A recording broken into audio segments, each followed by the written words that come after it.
한 주의 가운데서 뜨거운 정치 현안을 본격적으로 토론해 보겠습니다. 오늘은 김근식 전 국민의힘 서울 송파병 당협위원장, 박수현 전 청와대 국민소통수석과 함께합니다. 안녕하세요. 안녕하세요. 안녕하십니까.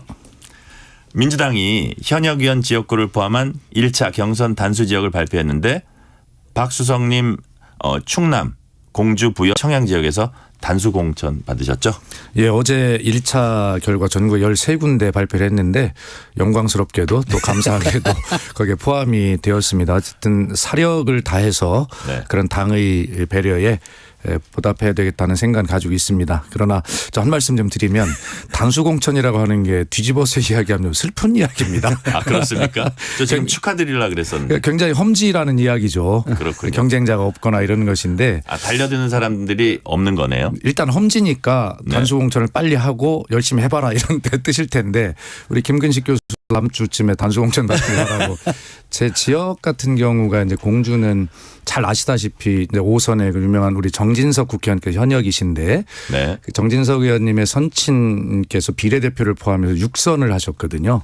그리고 정 의원께서 지금 5선을 하셨고 6선에 도전하니 이제 공주라는 곳은 이제 이렇게 부자간에 무려 이제 44년의 이제 비례대표를 포함하지만 그래서 하셨고 11선인가요? 그렇습니다. 하신 특성이 있고 그다음에 부여청양이 또 제 지역구지 않습니까? 근데 네. 거기는 김종필 전 총리께서 무려 한때 91%가 넘는 득표를 하셨던 곳이고 이완구 전 총리께서 77%가 넘는 득표를 하셨는데 그렇다고 보면 공주부여청양은 민주당으로서는 굉장한 험지 중에 험지죠. 근데 의원님이 지역구에서 한번 하셨잖아요. 그때는 정진석 국회의원께서 공천에 밀려가지고 서울 중구로 출마하신 적이 한 번 있었는데 예, 그때 제가 이제 국회의원에 당선이 됐죠. 그래서 단수공천에 감사하긴 하지만 뭐 이런 어떤 지역적 특성도 있는 것이기 때문에 그런 것들을 다 극복해 보라고 당해서 미리 그렇게 공천 일찍 해 주신 것으로 알고 뭐 최선을 다하겠습니다. 저도 그러면 좀 거둘까요? 우리 저 박수현 수석은 이제 평소에 정말 친하게 지내는 우리 친구인데요. 단수 공천이 정말 그 양면성이 있어요. 그러니까 경쟁자가 없기 때문에 또 경쟁력에 월등한 차이가 나니까 단수로 빨리 해주는 거지만 그만큼 달라들 사람이 별로 없다는 거거든요. 그래서 뭐 저도 뭐 지금 송파병이라는 데가 강남 3구에 들어가긴 합니다만 사실상 그 민주당의 강세 지역이고 그동안 쭉 민주당이 오랫동안 당선된 지역이어서 저희들도 열심히 사력을 다해서 최선을 다할 생각입니다. 네. 민주당에선 계파 갈등이 오히려 확산할 조짐을 보이고 있어요. 이명백 민주당 공천관리위원장이 윤석열 검찰 정권 탄생 원인을 제공하신 분들은 책임 있는 자세를 보여주시기 바란다.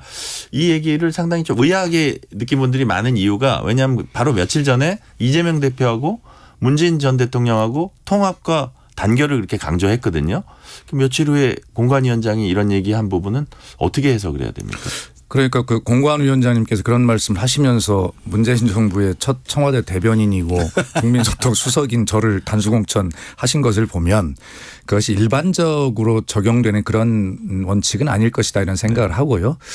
뭐 구체적으로 말씀을 드리기 어렵습니다만 조금 뭐 그런 어떤 구체적인 인물을 염두에 두고 하신 뭐 발언일 수도 있다. 그러나 말씀하신 대로 며칠 전에 문재인 대통령과 만나서 이 대표께서 나누셨던 그런 단합과 통합 뭐 이런 어떤 취지에 전체적으로 어긋나는 그런 발언은 아닐 것이다 이렇게 생각을 합니다.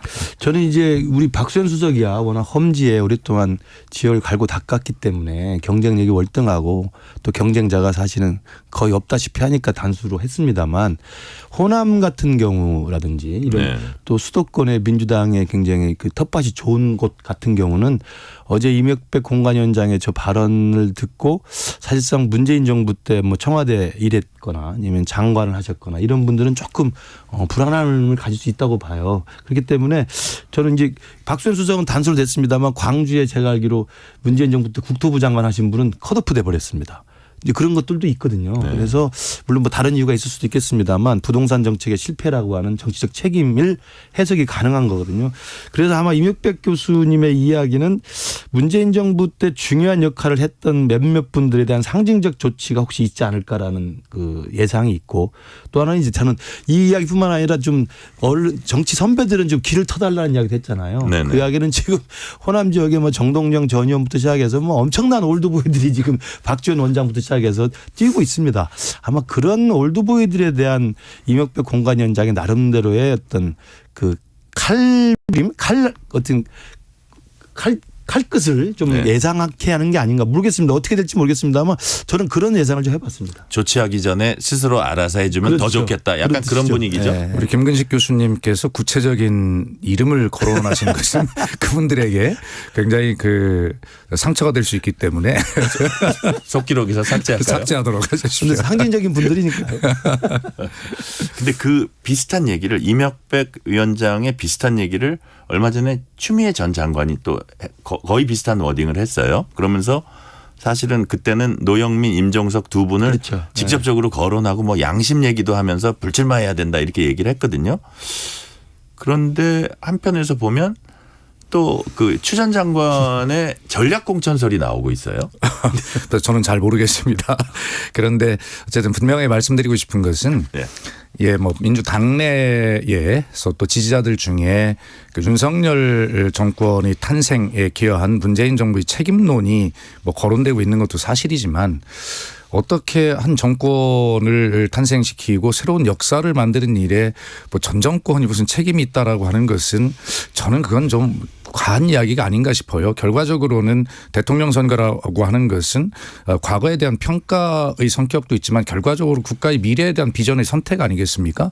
그렇기 때문에 전 정부의 책임론을 제기하는 것은 어제 임종석 전 실장도 페이스북을 통해서 그런 어떤 논리를 전개했습니다만 결과적으로 우리 모두가 책임질 일이고 우리 모두가 함께 돌아봐야 될 일이지 네. 전 정부 책임론을 제기하는 것은 마땅치 않다. 그런 분위기들이 어떤 공천에 일반적으로 아까 제가 말씀드렸듯이 일반적으로 적용이 되려고 하는 것 그것은 저는 마땅치 않다는 생각을 가지고 있습니다. 문정부 책임론을 따지면 사실 추미애 전 장관도 사실 자유로울 수 없죠. 그러니까 윤석열 정부의 탄생에 문정부 인사들이 책임져야 된다는 논리라고 한다면 일반 국민들이나 민주당 당원들이 봤을 때 추미애 전 장관만큼 윤석열 검찰총장 띄우기를 결과적으로 도와준 사람이 누가 있습니까? 그러니까 사실 추미애 전 장관은 사실은 자신의 책임을 좀 면하기 위해서 타겟을 정해서 계속 그 화살을 돌리고 있다고 저는 생각이 들고요.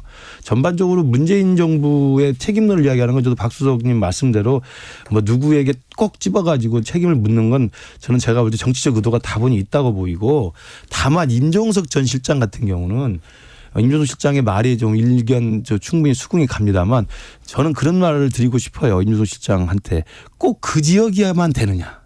그렇거든요. 그러니까 물론 맞습니다. 문정부의 초기 비서실장인 것이 무슨 큰 죄가 되겠습니까만은 그래도 오랫동안 386의 핵심으로 활동을 해왔고 또 국회의원을 여러 번 했기 때문에 자기 오랜 텃밭이었던 그 지역을 꼭 있었던 홍익표 의원이 다른 데로 옮겨가면서까지 그 지역으로 갔어야 되느냐는 제가 개인적으로 아는 사이입니다만 그렇게 하는 건 조금 제가 볼 때 좀 비판을 받을 소지가 있다고 봐요. 네. 이 시점에서 우리 김근식 교수가 잠깐 거론했습니다만 이 말씀 한번 우리가 같이 토론하고 왔으면 좋겠는데 결과적으로 한동훈 비대위원장께서 시대정신이라고 말씀하시는 386의 용태 우리 김근식 교수하고 저 같은 사람도 용태해야 된다는 얘기인데 저는 한 번도 안 했는데 무슨 용태랍니까?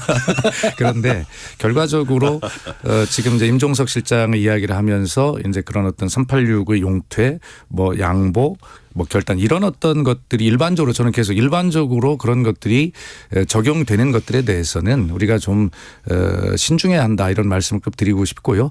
결과적으로 지금 민주당 입장에서는 386의 운동권 세력의 용퇴나 이런 것들이 시대 정신이 아니라 결과적으로는 검찰 독재라고 하는 그런 용어를 저희가 쓰고 있습니다만 이런 부분을 어떻게 좀 국민 눈높이에 맞도록 윤석열 정부의 국정 운영 기조를 또 인사 등용이나 이런 것들을 좀 바꿔낼 것인가 그런 어떤 중간 심판 이런 것들이 이번 선거의 어떤 핵심이 아닐까 이런 생각을 가지고 있거든요. 네. 네.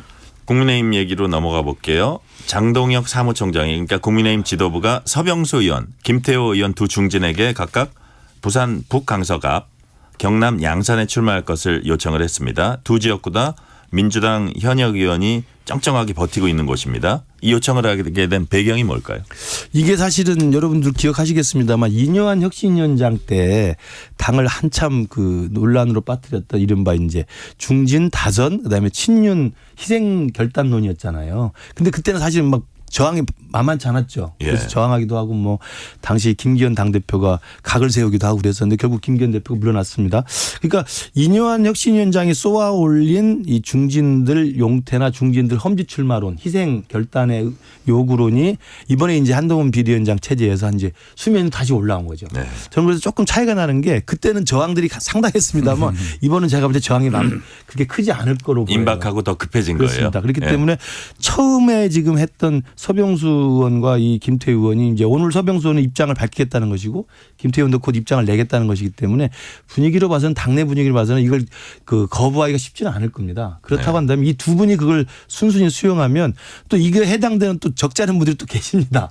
이분들도 사실은 그럼 다음 후발주자라서 저항하기가 쉽지가 않습니다. 당이라는 분위기 확 잡히면 그 분위기대로 끌려가고 민심이 뒷받침이 되면 사실 어렵거든요. 이분 두 분이 그럼 예스하는 게 되게 당 입장에서 관건이 중요하죠. 되죠. 그렇죠. 그렇겠네요. 저는 그래서 아마도 그 두 분에 대해서 특정 지역까지 다 미리 예상을 해서 요청을 드린 것은 아마 그런 굉장히 그 정치적인 그 계산을 하고 했던 거라고 보이고 저는 개인적으로 서울 수도권 선거에 도움을 주기 위해서는 이 영남 지역에 오랫동안 했던 중진 의원이나 혜택을 많이 받던 분들이 이런 식의 좀 희생과 결단과 또 험지 출마에 대한 어떤 본인의 의지들을 좀 순서대로 차례대로 보여줄 필요가 있다고 생각합니다. 이게 이제 한강 벨트에서 낙동강 벨트로 좀 강화하겠다 이런 것 같아요. 그렇죠. 그 이런 어떤 국민의힘의 모습을 지켜보고 있는 민주당 의원의 한 사람으로 보면 잘하는데 뭐 이런 생각을 가질 수 있죠. 네. 그래서 저같이 아주 초박빙의 그런 승부를 하는 곳에서는 국민의힘에서 이렇게 잘하는 일이 나올 때 불안합니다. 이게 국민적 민심을 좀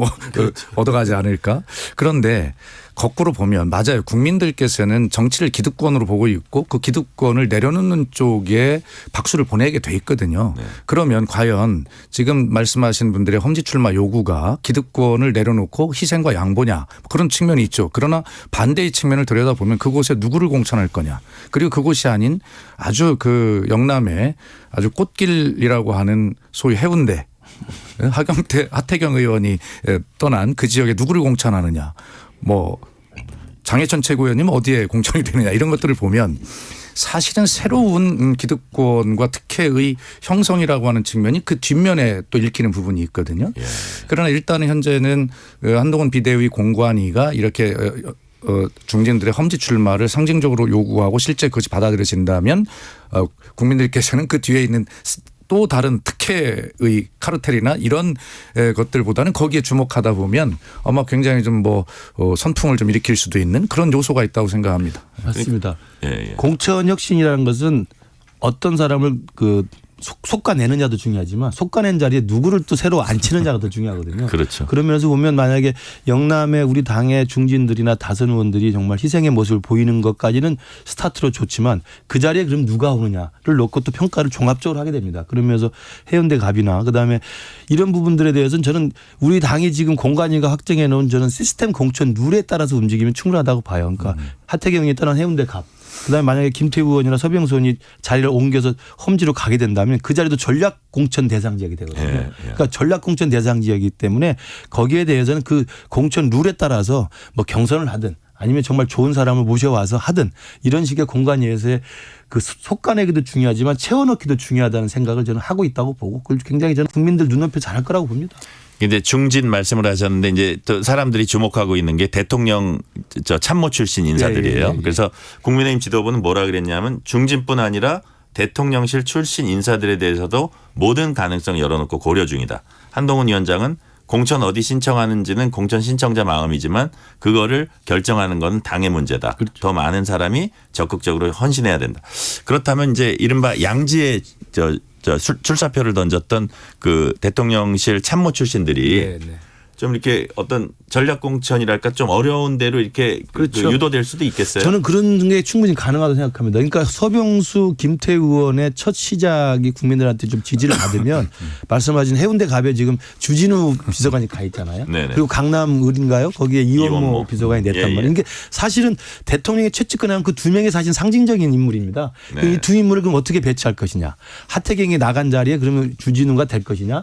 강남을 노른 자에 그러면 이원모를 꽂을 것이냐. 사실은 국민들로부터 굉장히 많은 그 의혹을 제기받을 수밖에 없어요. 그렇기 때문에 저는 한동훈 위원장의 생각이나 정영환 공관위원장도 그 두 분들이 상징적인 모습이 있기 때문에 저는 험지라든지 아니면 경합지역이라든지 이런 식의 아마 좀 희생과 어떤 당을 위한 어떤 선당후사의 모습을 요구할 가능성이 있다. 또 그분들도 제가 듣기로는 그런 것들을 지금 충분히 고려해서 받아들이는 것을 숙고하고 있다고 저는 알고 있습니다. 선거제 얘기 좀 해볼게요. 민주당이 이번 총선에서 준연동형 비례대표제 유지하기로 했습니다. 장고 끝에 내린 이재명 대표 결정 어떻게 평가하세요? 저는 뭐 그 당연한 현실적 판단이다 이렇게 생각을 하는데요. 그 현실이라고 하는 것이 사실은 우리 선거제도가 어떤 선거의 어떤 다양성, 뭐 소수 비례성의 강화, 뭐 이런 측면의 원칙들을 가지고 발전해 왔고 또 발전해 가야 하는 것은 당연한 거죠. 그런 측면에서 병립형에서 연동형으로 연동형이 한 번에 다 안 되니까 준연동형이라고 하는 그런 중간 단계들을 거치고 있는데 이번에 사실은 국민의힘이 병립형이라고 하는 그 원칙을 뭐 바늘틈 하나 들어가지 않게 지키고 있는 상황에서 민주당 내에서는 사실 연동형, 준연동형이라면 현재라도 지켜야 한다는 의원 국회의원 80명의 이 서명 요구와 그다음에 시민사회 요구가 있었잖아요. 이재명 대표 입장에서 보면 국민의힘도 상대하는 것도 현실이고 당내에 이런 문제를 수용하는 것도 현실이고 그다음에 역사 발전으로 앞으로 나아가야 하는 것도 현실인데 그런 측면에서 보면 만약에 병립형으로 회귀한다. 국민의힘과 그렇게 타협을 현실이라고 타협을 한다고 했다면 당내의 이 분열을 막을 수가 없는 거죠. 또 시민사회를 또 사실은 우군으로 만들 수 없는 것 아니겠습니까? 그런 측면에서 지금 이런 어떤 현재의 준연동형을 유지하고 다만 그 지난 4년 전과는 다른 통합형 비례정당이라고 하는 뭐 그것을 뭐 꼼수다 이렇게 뭐 비판하실 수도 있겠습니다만 현실적으로 어쩔 수 없는 그 정도의 대안을 가지고 현실을 택했다 이렇게 생각합니다. 저는 4년 전에 그때 당시 더불어시민당을 만들었었잖아요. 네네. 그래서 뭐 같은 1번, 5번 번호를 같이 붙고서 버스로 운동도 하고 뭐 그랬습니다. 그래서 사실은 유성정당을 뭐 우리 당도 만들었고 민주당도 만들었습니다만 국민들 앞에 다 그래서 다 사과하지 않았습니까? 그렇다고 한다면 이 유성정당을 만들게 된 그 연동형, 준연동형 비례대표제를 강행 통과시킨 게 민주당이에요. 그러면 그 민주당으로서 이재명 대표가 그렇게 오랫동안 고민하다가 결론 내린 것이 결국은 4년 전과 똑같이 가겠다는 거거든요.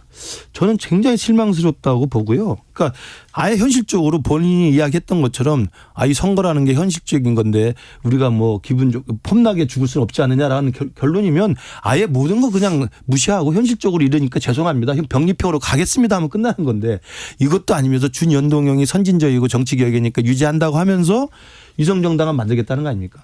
저는 그래서 이재명 대표의 오랫동안 장고 끝 악수라는 말이 있듯이 국민들로부터 좀 지탄을 받을 거라고 보고요.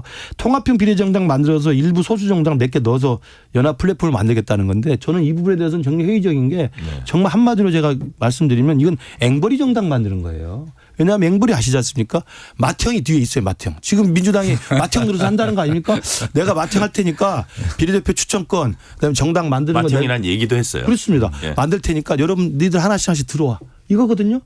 그리고 나가서 돈 벌어와. 표 받아와. 이거 아닙니까? 그리고 챙기는 것은 민주당이 주도를 챙기겠다는 거예요. 이게 앵벌이 정당 아니고 뭡니까? 저는 정말 이런 부분에 대해서 이재명 대표가 5.18 민주묘지 앞에서 그런 이야기를 하는 것 자체도 그렇고 정말 국민들에게 양해를 구하고 그냥 병립회로 돌아가든지 죄송합니다 하고 아니면 준연동제 하면 유성정당 절대 만들지 않겠습니다. 우리 민주당이 몇 개 의석에 손해를 보더라도 정치개혁을 위해서 우리는 그걸 감수하겠습니다라고 하든지 그러면 우리 지역에서도 많은 도움이 될 거예요. 우리 특히 박수현 수석처럼 그 경합 지역에서 도움이 되죠. 근데 그렇지 않고 꼼수에 꼼수를 모이니까 정말 이건 저 앵벌이 정당 아닌 수밖에 없다. 앵벌이 정당일 수밖에 없다고 생각합니다. 우리 저 김근식 교수님이 정치 학자로서 앵벌이 정당이라는 용어는 좀 자제했으면 좋겠다는 생각인데 우선 이렇습니다. 적어도 아까 제가 역사 발전의 당위성을 말씀드렸습니다만 병립형에서 연동형으로 그렇게 가면서 비례성을 강화하는 것이 맞죠. 그러나 각 당의 입장이 이해관계가 다르기 때문에 입법으로 그것이 해결이 안 되는 것 아니겠습니까? 이번에도 사실은 연동형 비례대표제로 방향성을 유지하되 다만 지금 우리 우리가 토론하고 있는 위성정당의 출연을 방지하는 것을 입법화하자라고 하는 것이 어떻게 보면 합의할 수 있는 큰 방향이었는데 국민의힘이 사실은 정확하게 김근식 교수님은 지금 민주당 책임론을 말씀하시지만 위성정당 금지 입법을 반대 못하는 것 아니겠습니까? 그럼에도 민주당은 계속 타협안을 제시했어요. 그래서 권역별 병립형 타협안 이런 것들을 제시했는데 전부 다 여당이 이제 거절하고 오로지 병립형만 일관되게 주장을 했기 때문에 이제 이런 어떤 아까 말씀드렸듯이 현실적 타협안을 낼 수밖에 없었다 이런 말씀을 드리는데 이재명 대표가 사과를 했죠. 위성정당 금지 입법을 하지 못한 것에 대해서 사과의 말씀을 드렸고 저도 역시 같은 말씀을 드리고 그러면서 한 얘기가 같이 칼을 들 수는 없지만 방패라도 드려야 하는 이 불가피함을 이해해 달라라고 양해를 구했는데 그러면서 정당방위다라고 이렇게 말씀을 했지만 또 저도 그렇게 말씀드릴 수밖에 없지만 그러나 과연 이 논리를 국민께서 받아주실까라고 하는 것은 저도 회의적이라고 생각을 합니다. 예. 네. 윤 대통령이 설 명절 앞두고 특별 사면 단행했습니다. 민생경제 방점 찍었다는 건데 이제 그 명단을 보면 김기춘 전 비서실장, 김관진 전 국방장관, 여권 일각에서는 좀 걱정하는 목소리도 나와요. 뭐 근데 사실 김관진 실장 전 실장이나 김관진 장관이나 김기춘 실장 같은 경우는 굉장히 연로하신 분들이고요. 예. 이분들이 다시 뭐 정치하려고 할 수 있는 그런 분들은 아닙니다. 그렇기 때문에 아마 국정농단 사건에 대한 사실은 최종의 어떤 정치적 어떤 마무리라고 할까요? 저는 그런 의미의 저는 사면의 의미라고 보고 또 한편은 정치적으로 굳이 해석을 하자면 TK를 중심으로 한 이른바 이제 정통 보수 세력 특히 이제 박근혜 전 대통령을 지지하는 그런 그 세력에 대해서 윤 대통령 입장에서는 조금 포용하는 통합의 방점을 좀 찍은 거라고 좀 해석을 해 주셨으면 좋겠고요. 그리고 이제 경제인 사면이라든지 그다음에 민생과 관련돼서 현업에 생업에 종사하신 분들에 대한 대폭 사면 같은 경우는 이제 경제에 조금 활력을 불어넣겠다는 의미로 해석을 하면 될 것 같습니다. 그래서 저는 이번에 이 부분에 대해서 뭐 정치적 의도가 있다, 뭐 편향성이 있다 이렇게 이야기하는 건 제가 볼 때 좀 지나친 정치적 공세라고 보고요. 아마 이번에 사면된 분들 중에서 그 사면되자마자 바로 우리 당에 어떤 공천을 신청해서 논란을 일으킬 사람은 저는 없을 거라고 믿습니다. 네. 그것이 그분들이 정치를 하고 안 하고의 문제가 아니라 대통령이 사면권이라는 것은 굉장히 제한적으로 행사가 돼야 된다는 것은 주지의 사실이죠. 지금 말씀하신 김기춘 전 비서실장이나 김관진 씨 같은 경우에 그 사면의 이유를 뭐라고 설명했냐면 관행대로 행동하다가 처벌을 받은 사람이라고 이야기했거든요. 아니 어떻게 국정농단이 관행이고 국정원 댓글 공작이 관행입니까? 그만큼 그분들을 사면할 명분이 부족하다는 궁색함의 표현이라고 할 수밖에 없죠. 그렇다면 국정농단 때문에 한 김기춘 비서실장 사면하려면 그 저기 누굽니까? 그 정유라 씨 어머니가 누구죠? 최서원 씨. 최서원 씨는 왜 사면 안 해줍니까? 그런 거죠. 그래서 결과적으로는 좋습니다. 우리 김 교수 말씀하시는 이분들이 정치할 일 없다 하는 거 좋은데 그것이 문제가 아니라 윤 대통령께서 국민에게 희망을 주셨던 공정과 원칙이라고 하는 것이 이것으로 증명이 되겠냐 무너졌다라고 하는 것이고요. 그래서 결과적으로는 통합을 강조하셨지만 왜 통합의 대상이 그분들만 통합의 대상입니까? 이태원 참사로 희생됐던 그 유족들 희생자들이 통합의 대상 아닙니까? 그런 어떤 특별법에 대해서 왜 거부권을 행사하시고 통합을 말씀하시는지 그런 어떤 비판에서 이번 사면이 어떤 비판을 받을 요지가 있다라고 하는 것이고 그것을 정치적 의미로 해석하고 정치 공세라고 여당에서 방어하는 것은 저는 뭐 맞지 않다라고 생각을 합니다. 예. 이재용 삼성 하실 말 있어요? 아니 아닙니다. 예. 그러니까 사실 통합이라고 하는 큰 의미에서 국정농단 사건을 정치적으로 마무리한다는 말씀 드렸고요. 거기에 이제 이태원 특별법 관련된 거부권 이야기 나오는 것은 지나치게 널뛰기 좀 뛰는 거라고 생각하고요. 그 이야기에 대해서는 뭐 과거에 이야기를 했기 때문에 우리 당 입장에 대해서는 충분히 말씀드렸습니다. 네. 이재용 삼성전자 회장이 삼성그룹 불법 승계 의혹 1심 재판에서 무죄 판결 받았습니다. 어떻게 평가하세요? 저는 정말 오랫동안 끌어왔던 이 그 불법 승계에 대한 지배구조 분석에 대한 지배구조 계승에 대한 이야기를 재판이 나온 건데요. 저는 우리 대기업에 대한 어떤 그 우리 국민들의 시선 그리고 대기업의 어떤 승계 부분에 대한 어떤 법적 논란 이런 것들을 이번에 장기간에 걸쳐서 이 재판이 나오면서 1심에 무죄가 나왔기 때문에 국정농단 사건에서 사실은 이게 파생됐던 사건 아니겠습니까? 그러면서 보면 저는 하루빨리 이 삼성전자를 비롯해서 비롯해서 대기업들이 해외에 나가서 열심히 뛸 수 있고 우리 국위를 선양하고 경제를 더 활성화시킬 수 있는 그런 좀 발판을 마련해 주는 그런 기반이 됐으면 좋겠고요. 누군가는 좀 책임을 져야 한다고 생각합니다. 그래서 1심에서 무죄가 나면 2심에 검찰이 또 고집대로 항소를 하는 건 제가 볼 때 크게 좋아 보이지 않습니다.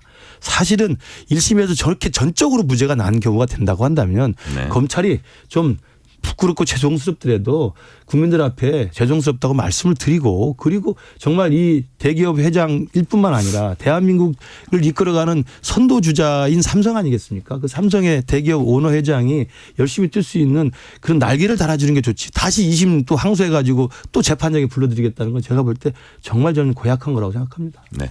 시간 관계상 한 1분 이내로 말씀. 그렇습니다. 드릴게요. 역시 삼성무죄, 삼성공화국이 다시 한번 증명되는 판결이 아닌가 생각하고요. 재벌 총수의 권리, 권한 뭐 이런 뿐만이 아니라 이 기업에는 주주의 권한, 권리가 있습니다. 그런 것들을 완전히 무시한 그런 어떤 판결에 대해서 유감을 표합니다. 네, 그렇군요. 오늘은 여기까지 듣겠습니다. 김근식 국민의힘 전 송파병 당협위원장, 박수현 전 청와대 국민소통수석과 함께했습니다. 감사합니다. 감사합니다. 2월 7일 전종철의 전격시사 여기서 마칩니다. 저는 내일 다시